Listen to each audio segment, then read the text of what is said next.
असं आणलंस, तू एका मायबापाचा आहेस का? इतका विष पेरावा, एवढा विष पेरलेला या छत्रपती शिवाजी महाराजांच्या महाराष्ट्राला, या पुरोगामी महाराष्ट्राला, या शाहू फुले आंबेडकरांच्या महाराष्ट्राला परवडणार आहे का?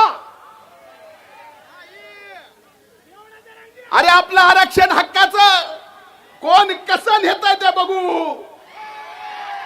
अपने पास अपनी ताकद भुजबळ साहेब आहे आणि आपण सर्वजण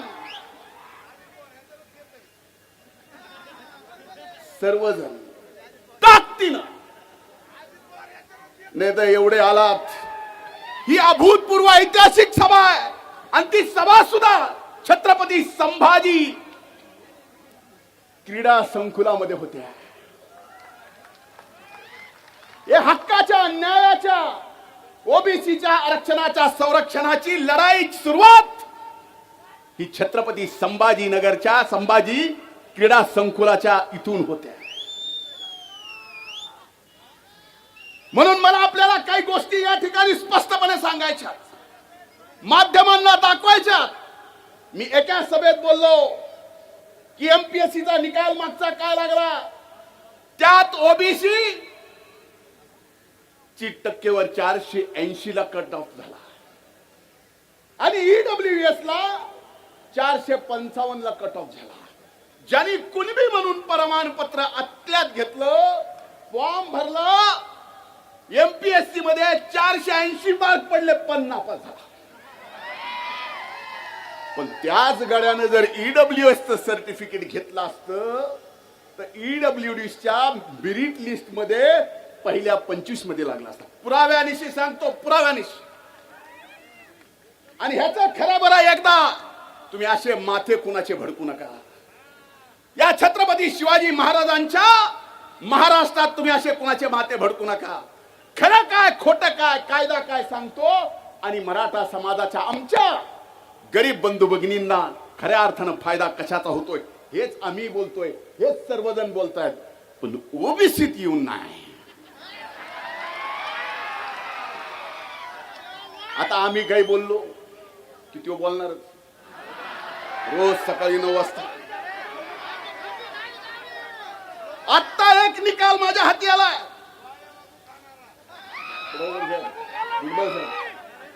आणि हा सगळ्या देशाचा निकाल आहे.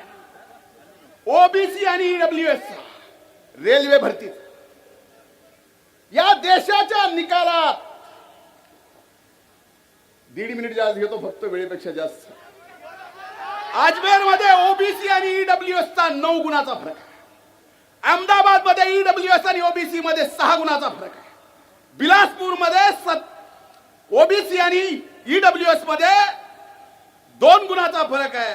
बिलासपूरच्या दुसऱ्या डिव्हिजन मध्ये 5 गुणाचा फरक आहे. चंदीगड मध्ये 7 गुणाचा फरक आहे. चेन्नई मध्ये 18 गुणाचा फरक आहे. गोरखपूर मध्ये 6 गुणाचा फरक आहे. जम्मू श्रीनगर मध्ये 16 गुणाचा फरक आहे. कलकत्त्यामध्ये 6 गुणाचा फरक आहे. पटण्यामध्ये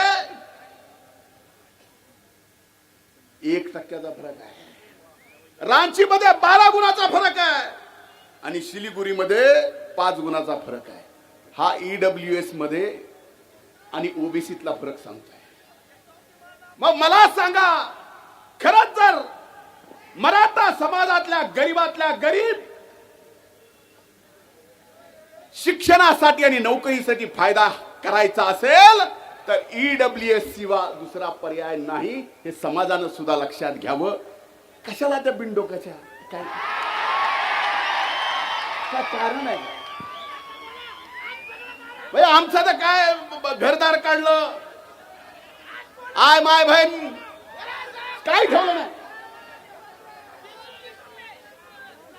इंग्रजापर्यंत माझा तर म्हणला, माझा डोळा काढला. माझा डोळा शाबूत आहे, पण ऑपरेशन झाल्यामुळे जास्त फडफडत आहे. हे आणखीन जास्त फडफडू नये बाबा, म्हणून चष्मा घातला. आता माझ्या चष्म्याची सुद्धा अडचण आहे. तो म्हणतो परळीचा चष्मेवाला आवडलाय तर घेऊन जा.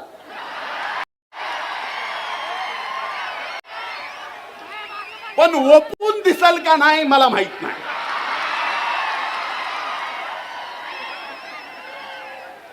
ओपून दिसायला पाहिजे. ओपून म्हणजे आपल्याला कळालं ना आपली भाषा. पण त्यांना जगत्याला वाचत असल की आपणच लय वाचाळ आहेत समजायचं कारण नाही. मी तर बाबा हो.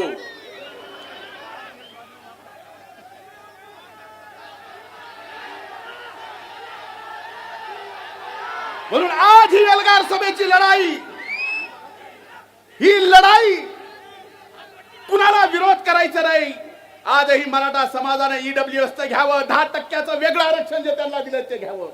आम्ही सोबत आहेत. आम्ही खांद्याला खांदा लावून लढा दिला. मी 25 वर्ष मराठा आरक्षणासाठी लढलोय, सर्व जातीच्या आरक्षणासाठी लढलोय आणि त्याचं रेकॉर्ड आहे. कारण ही शिकवण आहे. पण आमच्या ताटातलं कोण घेत असेल तर आम्ही सुद्धा नुसतं बघत बसणार नाही हे आज निश्चित सांग. आणि कृपा करून मी जसं सांगितलं रात्री 2 वाजता फोन आला मला, तसं आपल्याला सुद्धा सांगतो. कुणाला घाबरायचं, कुणी अंगावर आलं